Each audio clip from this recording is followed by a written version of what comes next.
നിങ്ങളുടെ AMH report നിങ്ങളുടെ ഉറക്കം കെടുത്തിയോ? നിങ്ങളുടെ റിപ്പോർട്ട് കണ്ട് ആരെങ്കിലും പറഞ്ഞോ നിങ്ങൾക്കിനി സ്വാഭാവിക ഗർഭധാരണം സാധ്യമല്ല എന്ന്? എങ്കിൽ ഈ വീഡിയോ നിങ്ങൾ കാണുക. AMHനെ പറ്റി ലളിതമായി മനസ്സിലാക്കാം നമുക്ക്.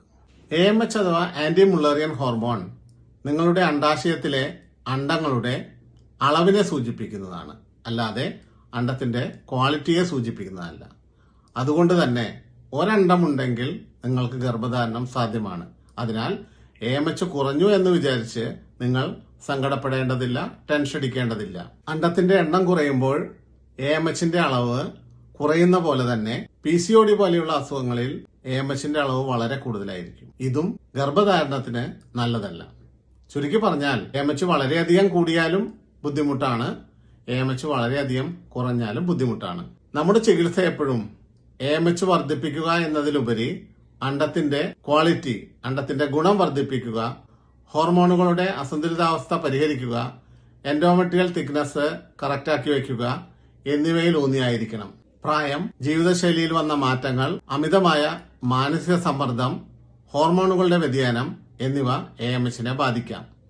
അതിനാൽ തന്നെ ശരീരത്തിനും മനസ്സിനും കൃത്യമായിട്ടുള്ള സപ്പോർട്ട് നൽകിയാൽ AMH കുറഞ്ഞ ആൾക്കാർക്കും സ്വാഭാവിക ഗർഭധാരണം സാധ്യമാണ്. ഓരോ വ്യക്തിയുടെയും ശാരീരികവും മാനസികവുമായ അവസ്ഥകൾ കൃത്യമായി വിശകലനം ചെയ്ത് വേണം ചികിത്സ നൽകേണ്ടത്. കാരണം ഓരോ വ്യക്തിയുടെയും മാനസികവും ശാരീരികവുമായിട്ടുള്ള അവസ്ഥകളും അവരുടെ ജീവിത സാഹചര്യങ്ങളും വ്യത്യസ്തമായിരിക്കും. അതിനാൽ തന്നെ അവർക്ക് നൽകേണ്ട മരുന്നുകളും വ്യത്യാസമായിരിക്കും. AMHന്റെ അളവ് 0.1 യൂണിറ്റിൽ താഴെയുള്ള ധാരാളം സ്ത്രീകൾ ഇവിടുത്തെ ചികിത്സയിൽ ഗർഭിണിയായിട്ടുണ്ട്. അതിനാൽ AMH കുറവ് എന്ന് കണ്ട് നിങ്ങൾ ഭയപ്പെടേണ്ടതില്ല എന്ന് ഒരിക്കൽ കൂടി പറയുകയാണ്. PCOD ഉള്ളവർക്ക് AMH കൂടുതലായിരിക്കും. ഇത് ഗർഭധാരണത്തിന് ഗുണപരമാണെന്ന് നിങ്ങൾ വിശ്വസിക്കുന്നുണ്ടോ? എങ്കിൽ നിങ്ങൾക്ക് തെറ്റി. PCOD ഉള്ളവരിൽ കാണിക്കുന്ന ഉയർന്ന AMH അത്ര നല്ല സൂചനയല്ല നൽകുന്നത്. കൂടുതൽ ഫോളിക്കിളുകൾ, അതായത് ഇമ്മച്ചർ ഫോളിക്കിളുകൾ അണ്ഡാശയത്തിൽ കാണുന്ന കാരണമാണ് PCOD ഉള്ളവരിൽ AMH കൂടുതലായി കാണുന്നത്. ഇങ്ങനെയുള്ളവരിൽ അണ്ടവിസർജനം കൃത്യമായിട്ട് നടക്കുന്നില്ല. അതിനാൽ തന്നെ ഗർഭധാരണത്തിനുള്ള സാധ്യത കുറയുകയാണ്.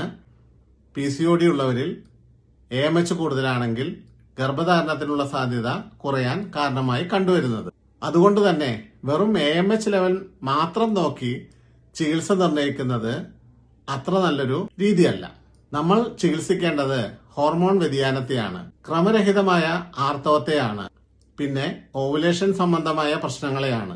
കൂടാതെ എൻഡോമെട്രിയൽ തിക്നെസ് കറക്റ്റ് ചെയ്യുകയാണ് നമ്മൾ ചെയ്യേണ്ടത്. കൃത്യമായ ചികിത്സയിലൂടെ നിങ്ങളുടെ ശരീരത്തിന്റെ സ്വാഭാവിക പ്രവർത്തനങ്ങളെ ക്രമീകരിക്കുവാനും PCOD കുറയ്ക്കുവാനും സാധിക്കണം. അറിവില്ലായ്മയാണ് പലപ്പോഴും ചികിത്സ വൈകാനുള്ള കാരണം. കൃത്യമായ രോഗനിർണയവും ശരിയായ ചികിത്സയുമാണ് വന്ധ്യതാ ചികിത്സയിൽ വിജയത്തിലേക്കുള്ള വഴി.